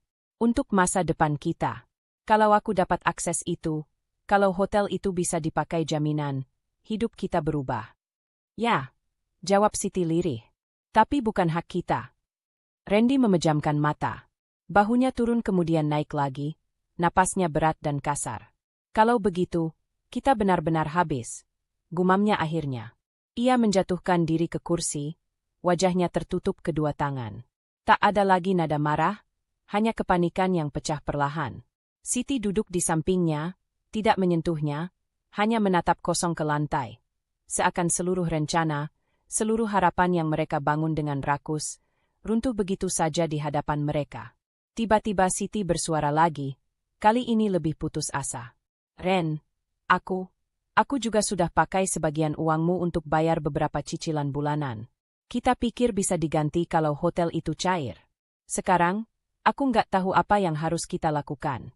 Randy mengangkat kepala, menatapnya dengan keterkejutan yang menyakitkan. Kau, apa? Berapa? Siti mengalihkan pandangan. Cukup besar. Randy tertawa, tapi tawa itu pecah seperti kaca retak. Bagus. Sempurna. Kita berdua sama-sama menenggelamkan diri. Keheningan panjang menelan mereka berdua. Dan di sanalah, Ratna merasakan sesuatu yang selama ini ia cari. Keadilan yang bekerja sebagaimana mestinya. Bukan balas dendam. Bukan kemenangan. Hanya pemulihan atas apa yang ingin direbut dari dirinya. Ratna melangkah keluar dari balik pilar. Bukan untuk menghina. Bukan untuk menyombongkan keputusan hukum. Hanya untuk lewat. Randy melihatnya. Matanya merah, basah, dan dipenuhi kekalahan yang telanjang. Ratna, panggilnya, suara pecah. Kau senang sekarang? Ratna berhenti sejenak, menatap keduanya tanpa amarah. Aku hanya melakukan apa yang seharusnya kulakukan. Jawabnya pelan. Aku melindungi sesuatu yang ayahku percayakan padaku. Aku tidak mengambil apa-apa dari kalian. Kalian yang mencoba mengambil dariku. Randy ingin membantah, tapi tidak ada argumen yang tersisa. Siti menunduk semakin dalam, kedua tangannya menggeleng lemah, seakan mencoba menyingkirkan nasib buruk yang kini menempel pada hidup mereka. Ratna melanjutkan langkahnya. Setiap jarak yang ia buat dari mereka adalah jarak dari masa lalu yang menyakitkan. Dari manipulasi, dari tekanan, dari rasa bersalah yang dulu selalu dibebankan kepadanya. Begitu keluar gedung pengadilan, Ratna menengadah sebentar. Langit cerah, dan angin sore menyentuh wajahnya lembut. Ada beban besar yang akhirnya terangkat. Bukan hanya karena asetnya aman. Bukan hanya karena hukum telah berpihak padanya. Melainkan karena ia akhirnya bebas dari seseorang yang selama ini hanya ingin merampas hidupnya sedikit demi sedikit. Ratna menghela napas panjang. Untuk pertama kalinya, napas itu terasa utuh. Dan langkah berikutnya terasa lebih ringan dari apapun yang pernah ia rasakan sebelumnya. Kantor hukum itu masih dipenuhi ketegangan ketika Ratna keluar dari ruang mediasi sebelumnya, meninggalkan Randy dan Siti dalam keadaan tercerai-berai batinnya sendiri. Namun proses belum selesai. Hari ini, keputusan final, yang akan menutup seluruh babak panjang ini, akan dibacakan. Ruangan sidang tampak lebih sunyi dari biasanya. Tidak ada wartawan, tidak ada keramaian, hanya pihak-pihak yang terlibat, hakim, dan berkas-berkas tebal yang sejak awal menjadi saksi bisu pertarungan keluarga ini. Ratna duduk di kursi yang sama seperti beberapa bulan terakhir. Pinggir kanan, dekat jendela. Ia duduk tegak, tenang, kedua tangannya saling menggenggam. Detak jantungnya tetap berdebar, tapi berbeda dari sebelumnya. Ada semacam keberanian baru yang tumbuh di dalam dirinya. Tenang, dingin, dan stabil. Di seberang, Randy tampak lebih hancur dibanding hari sebelumnya. Mata sembab, rambut tidak lagi rapi, kemeja putihnya tampak lusuh seolah dipakai tanpa niat.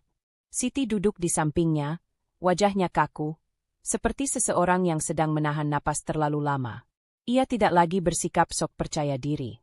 Tidak ada make-up tebal, tidak ada senyum sinis, hanya tatapan kosong seorang perempuan yang menyadari bahwa seluruh pijakan yang ia bangun sudah runtuh, dan bukan miliknya lagi untuk diperbaiki. Tak satu pun dari mereka berani menatap Ratna. Ketika hakim memasuki ruangan, suasana mengeras. Semua berdiri, lalu duduk kembali. Berkas keputusan diletakkan di atas meja hakim. Ia membuka kacamatanya, melihat ke arah 3 orang yang duduk saling berjauhan namun terikat nasib. Setelah menimbang seluruh bukti, pemeriksaan saksi, dan hasil investigasi aset, pengadilan memutuskan bahwa Ratna Yuliani adalah satu-satunya ahli waris sah, tanpa intervensi, tanpa pembagian ke pihak yang tidak memiliki dasar hukum. Ratna menutup mata sejenak. Napasnya terlepas pelan. Ada getar kecil, bukan karena takut, tapi karena akhirnya sesuatu yang selama ini terasa mustahil, hari ini menjadi nyata. Untuk pihak Rendy Prasetyo, hakim melanjutkan. Rendy menggenggam celana di lututnya, mata membesar. Pengadilan memberikan sanksi administratif serta pengawasan ketat terkait penyalahgunaan akses keuangan dan manipulasi dokumen keluarga. Terdapat indikasi kuat bahwa tindakan Anda merugikan ahli waris sah. Sanksi pidana lain akan diproses pada lembaga terkait sesuai hasil pemeriksaan lanjutan. Siti memejamkan mata keras-keras. Rendy terlihat limbung, satu tangannya menutup wajah. Ada suara napas tercekat, namun ia menahan diri agar tidak tampak kalah di ruangan ini, meski kekalahannya sudah tak bisa disangkal. Hakim mengetuk palu sekali. Keputusan final telah jatuh. Konflik besar keluarga mereka resmi berakhir. Tak ada yang berbicara ketika sidang selesai. Hanya suara kursi bergeser dan langkah kaki. Ratna tidak terburu-buru. Ia mengemasi dokumen-dokumennya dengan rapi, memastikan semuanya lengkap. Tangan-tangannya tidak bergetar lagi. Sementara itu, di sisi lain ruangan, Siti memeluk tasnya seolah itu satu-satunya pegangan yang tersisa. Rendy berdiri dengan tubuh goyah, menolak bantuan Siti, menolak kontak mata, menolak kenyataan. Suara rendahnya pecah. Selesai, semuanya selesai. Siti menunduk dalam-dalam. Kita masih bisa memperbaiki. Tidak. Rendy menatapnya dengan wajah yang belum pernah Ratna lihat selama ini, penuh sesal, bukan kemarahan. Semua ini, karena kita terlalu yakin kita berhak atas sesuatu yang bukan milik kita. Ratna berhenti sejenak di pintu. Ia mendengar itu. Ada bagian dirinya yang ingin membalas, ingin menegaskan betapa banyak rasa sakit yang mereka berikan, betapa banyak malam yang ia habiskan dengan kecemasan dan ketidakpastian. Tapi ia tidak melakukan itu. Ia memilih tenang. Ia memilih pergi sebagai pemenang yang tidak perlu menginjak siapapun. Semoga kalian bisa menemukan jalan kalian sendiri, ucap Ratna pelan, tanpa menoleh. Rendy dan Siti terdiam. Mereka tidak menjawab. Mungkin karena malu, mungkin karena tidak tahu harus berkata apa. Ratna melangkah keluar. Pintu ruangan tertutup di belakangnya, dan suara itu seperti menutup seluruh kisah kelam yang menjerat hidupnya selama ini. Lorong pengadilan terasa lebih terang daripada sebelumnya. Angin luar menerobos dari pintu utama, membawa aroma jalanan dan sinar matahari siang yang hangat. Ratna berhenti sejenak di depan gedung, menengadah. Untuk pertama kalinya sejak Dani meninggal, ia merasa bisa bernapas. Ia merasa tidak lagi diawasi, tidak lagi dikejar, tidak lagi dibebani rasa takut akan kehilangan sesuatu yang ia lindungi begitu keras. Beban itu hilang, benar-benar hilang. Ia memeluk map dokumen di dadanya dan tersenyum kecil. Bukan euforia, bukan kemenangan besar, tapi sejenis kedamaian yang selama ini ia dambakan. Perlahan, ia melangkah turun dari anak tangga pengadilan, meninggalkan gedung besar itu. Setiap langkah terasa lebih ringan. Hari ini, Ratna akhirnya keluar dari bayang-bayang keluarga toksik yang selama ini membelenggunya. Dan dunia di depannya terbuka luas, bersih, jernih, tanpa suara-suara yang berusaha mengendalikan hidupnya. Ia berjalan menuju masa depannya sendiri. Dengan kepastian, dengan hak yang kembali, dengan dirinya yang utuh. Ratna berdiri di depan gedung pengadilan yang mulai lengang. Udara siang mengusap wajahnya lembut, seperti menyambut seseorang yang akhirnya kembali pada dirinya sendiri. Untuk pertama kalinya dalam waktu yang sangat lama, Ratna merasa tidak dikejar siapapun, tidak perlu menoleh takut-takut, dan tidak lagi memikul beban yang bukan miliknya. Semua telah berakhir. Satu kalimat itu terus bergema di kepalanya, tapi bukan sebagai sebuah trauma, melainkan seperti pintu yang baru saja terbuka, membiarkan cahaya masuk. Ratna menarik napas panjang. "Aku bebas," bisiknya pelan, dan senyuman kecil muncul tanpa ia sadari. Beberapa hari setelah keputusan final, Ratna kembali ke hotel peninggalan Dani. Bangunan itu berdiri kokoh, tetapi tampak seperti menahan napas sepanjang konflik keluarga berlangsung. Kini, ketika ia melangkah masuk melalui pintu kaca utama, rasanya seperti memasuki rumah yang sudah lama menunggu pemiliknya kembali.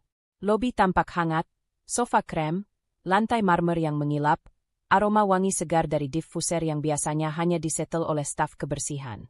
Para karyawan menatapnya dengan penuh penghormatan, namun kali ini dengan tatapan berbeda, lebih tulus, lebih lega. "Bu Ratna," sapa seorang karyawan dengan anggukan ringan. "Selamat datang kembali." Ratna tersenyum, tidak berusaha menahan kelembutan dalam suaranya. "Terima kasih. Kita mulai lembaran baru." "Ya." "Dengan senang hati, Bu." Dengan itu, Ratna berjalan melintasi lobi, merasakan setiap detail yang dulu sering ia perhatikan bersama Dani. Ia sempat teringat wajah suaminya, senyumnya, cara ia selalu memandang hotel ini seperti bagian dari keluarganya sendiri. Refleksi singkat itu muncul, hangat, tidak menyakitkan seperti dulu. Luka itu sudah tidak berdarah lagi, justru kini menjadi bagian dari kekuatan Ratna. Ia menuju ruang manajemen. Pintu coklat tua itu dibukanya perlahan.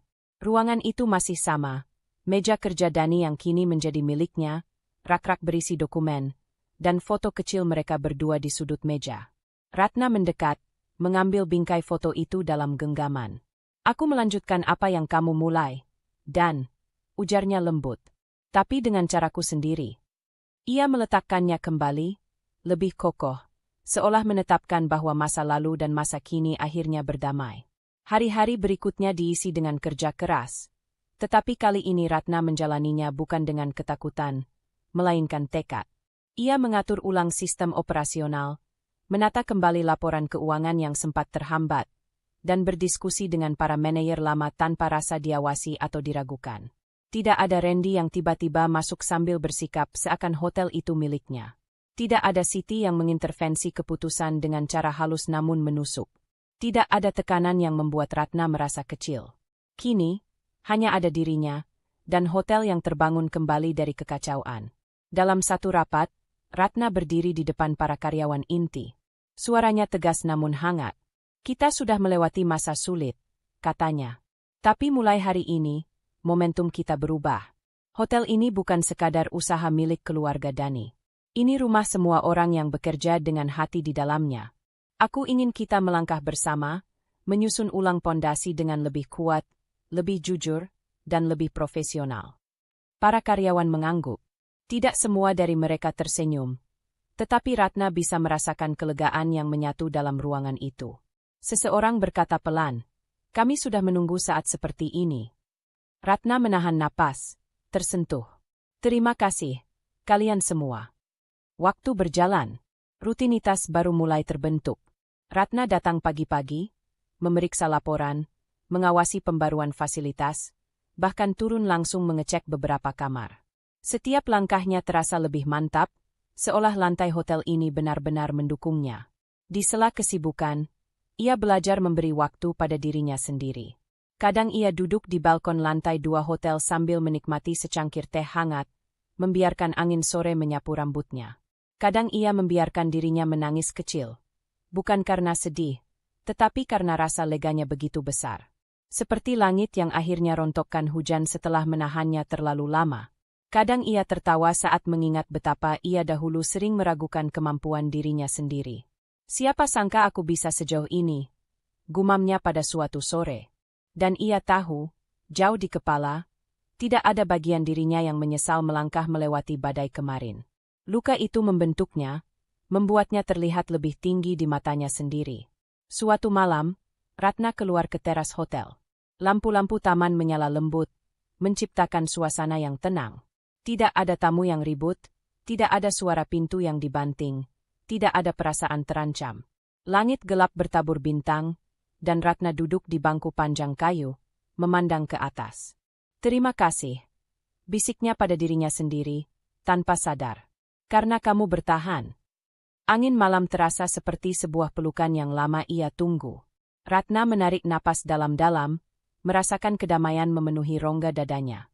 Selama ini, hidupnya dipenuhi rasa takut kehilangan. Tapi kini, ia memulai sesuatu yang berbeda. Ia memilih membangun. Ia memilih hidup. Ia memilih dirinya. Ratna tersenyum, dan untuk pertama kalinya dalam beberapa tahun, masa depannya tidak tampak menakutkan. Justru terasa luas dan penuh kemungkinan. Dalam hati, ia berujar, "Besok, aku mulai lagi, lebih baik, lebih kuat." Dan dengan perasaan damai serta harapan yang lembut namun teguh, Ratna melangkah kembali ke dalam hotelnya, menutup malam itu dengan keyakinan baru.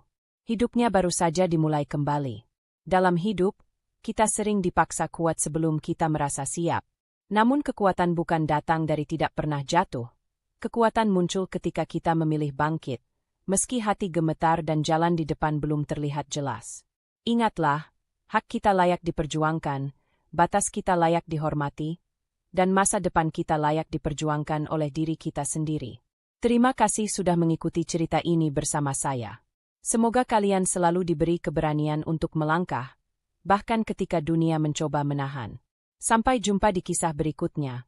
Tetap jaga hati, tetap jaga diri, dan tetap kuat.